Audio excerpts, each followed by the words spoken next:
ఈ యొక్క రీసెంట్గా నిన్న జరిగిన మీ సంఘటన చూశారు. ఎక్సైజ్ చట్టాలను ఉల్లంఘించి, విద్యా చట్టాలను ఉల్లంఘించి నిన్న ఒక చీప్ లిక్కర్, దాన్ని సుమారుగా చాలా తక్కువ ఖరీదు అది. అలాంటి చీప్ లిక్కర్, అసలే ఈ లిక్కర్ మీద చాలా అభియోగాలు ఉన్నాయి. ఏంటంటే వైట్లో పేమెంట్ తీసుకోకుండా క్యాష్లోనే పేమెంట్ తీసుకుంటూ ఉన్న ఈ లిక్కర్ షాప్లోంచి అదొక అన్యాయం అయితే, మరొక అన్యాయం ఏంటంటే ఈ లిక్కర్ని బాహాటంగా ఒక చట్టాలను ఉల్లంఘించి 400 బాటిల్ని, 2-3 బాటిల్ దాటి నాకు తెలిసి ఎక్సైజ్ చట్టం ఒప్పుకోదు. అలాంటి చట్టాన్ని ఉల్లంఘించి ఫీజు ఏమైనా కట్టారా, పార్టీకి తరఫున ఏమైనా లైసెన్స్ తీసుకున్నారా, ఏమీ లేకుండా ఒక విద్యాలయంలో, ఆ విద్యా సంస్థలో ఇలాంటి దారుణమైన దుర్మార్గమైన చర్య, దానికి తోడు తగుదనమ్మంటూ కోళ్ళు, దాన్ని మళ్ళీ మెసేజ్లు వాట్సాప్లో మీరందరూ చికెను బాటిల్ తీసుకుని వెళ్ళండి అని చెప్పి యథేచ్ఛగా నిస్సిగ్గుగా, సిగ్గు లేకుండా మరి ఆయన ఏదో డిఫెన్స్లో చేస్తానంటారు, ఎక్కడో చేశానని పని చేశానంటారు, రకరకాల ఫ్లెక్సీల మీద కూడా రాసుకుంటాడు ఆయన. నేను పలానా చదువు చదివాను, పలానా ఉద్యోగం చేశానని. ఈ చదువు నీకు నేర్పింది ఇదేనా అని మీ మీడియా ముఖంగా తెలియజేస్తున్నాను. నీకు ఈ ఉద్యోగం నేర్పిన డిఫెన్స్ అంటే త్రివిధ దళాల్లో మనకి ఎంత డిసిప్లిన్ నేర్పుతుంటే, నా కొడుకులు కూడా డిఫెన్స్ స్కూల్లోనే చదువుకున్నారు. ఎందుకంటే ఒక డిసిప్లిన్ ఉంటుందని నేను డిఫెన్స్ స్కూల్లో చదివించా. సో ఇలాంటి ఇలాంటి ఉద్యోగ సంస్థ నుంచి వచ్చి సివిలియన్స్కి నువ్వు ఇదేనా నేర్పేది, ఓటర్స్కి ఇదేనా నేర్పేది నువ్వు అని మీ ముఖంగా, పత్రికా ముఖంగా నేను ప్రశ్నిస్తున్నాను. ఇలాంటి చర్యలు ప్రోత్సహిస్తున్న ఈ ప్రభుత్వాన్ని మీరు ఏమనాలనేది మీ మీడియా ముఖంగా ఈ ప్రభుత్వాన్ని ప్రశ్నిస్తున్నా. ఇలాంటి చర్యలు మీరు ఇప్పటిదాకా ఏమైనా దీని మీద చర్యలు ఉపక్రమించారా? ఉపక్రమించకపోతే మేము దీన్ని చట్టం ద్వారా దీన్ని కేసులు వేస్తాం.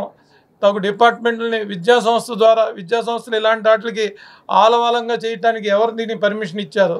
డిఓ గారిని కానీ, కమిషనర్ గారిని కానీ, ప్రిన్సిపల్ సెక్రటరీ ఎడ్యుకేషన్ కానీ, ఇలాంటి వాటికి మీరు లైసెన్స్ ఇచ్చారా? విద్యా సంస్థ నడపడానికి మీరు విద్యను బోధించడానికి లైసెన్స్ ఇచ్చారా?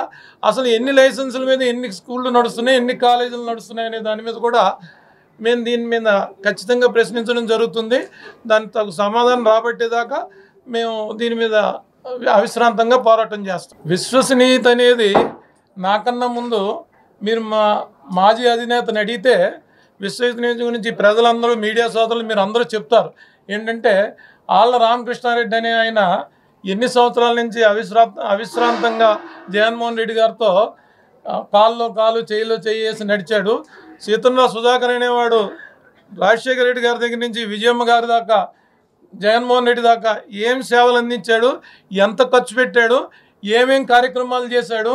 నువ్వు ఎలక్షన్ చేస్తే 2014లో ఓడిపోయినందుకు నాకు కొంతాల రామకృష్ణ గారు సలహా ఇచ్చారు. ఓడిపోయినందుకు నువ్వు బాసునీళ్ళు కలవయ్యా, సమీక్షించాలి, మనం డెమోక్రసీ విలువలతో కూడింది, మనం ఎందుకు ఓడిపోయాం అనేది విచారించాలని నాయకుడికి చెప్పంటే, నాయకుడి దగ్గరికి వెళ్ళి సార్ మనం ఎందుకు ఓడిపోయాం, మనం దాన్ని సమీక్ష నిర్వహించుకోవాలని చెబితే, ఉత్తరాంధ్రలో పెడతాం వైజాగ్లో అంటే, వైజాగ్ కాదు విజయనగరం, శ్రీకాకుళం కూడా ఇక్కడే పెట్టు అంటే, నేనే ఆ ఖర్చు భరించి సుమారుగా 15 రోజుల పాటు అవిశ్రాంతంగా ప్రతి నియోజకవర్గంలో ప్రతి ఇంపార్టెంట్ కార్యకర్తని పొద్దుట బ్రేక్ఫాస్ట్ నుంచి రాత్రి డిన్నర్ దాకా అన్ని వెన్యూ దగ్గర నుంచి అన్నీ నేను మోసి, దాని శిరోభారం అంతా నేను మోసి, అసలు ఎందుకు ఓడిపోయామనే సమీక్ష చేసి, ఎంతమంది కోఆర్డినేటర్లకు ఇంట్రెస్ట్ ఉంది, ఎంతమందికి లేదు, ఎవరిని మార్చాలని తద్వారా తెలుసుకుని, ఇలాంటి కార్యక్రమాలన్నీ ఆంధ్రప్రదేశ్ మీటింగ్ అవని కొన్ని లక్షల కోట్ల రూపాయలు పెట్టి 1,00,000 మందితో మీటింగ్ పెట్టాను నేను ఇక్కడ.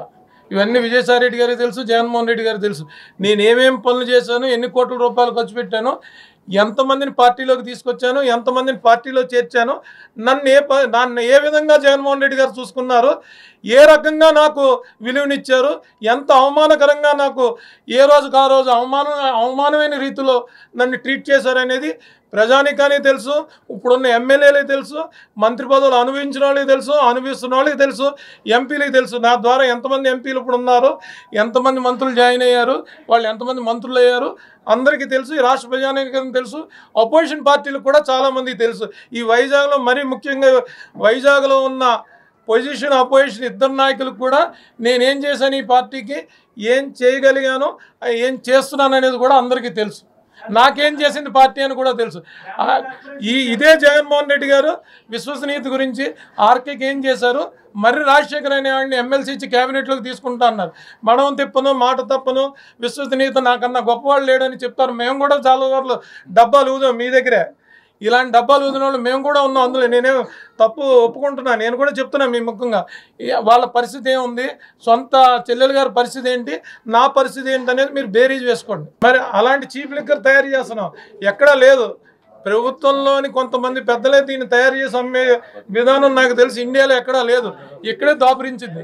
ప్రజాస్వామ్యాన్ని ఏ విధంగా అయితే తప్పుతో పట్టిస్తున్నారు అంటే ఓపెన్గా, అంటే ఇది ఓపెన్ లిక్కర్, ఓపెన్ వ్యభిచారం అన్న టైప్, ఇది ఒక బ్యాంకాక్ వాతావరణం తీసుకొచ్చే విధంగా దక్షిణ నియోజకవర్గాన్ని పాడు చేస్తూ ఉన్నారు.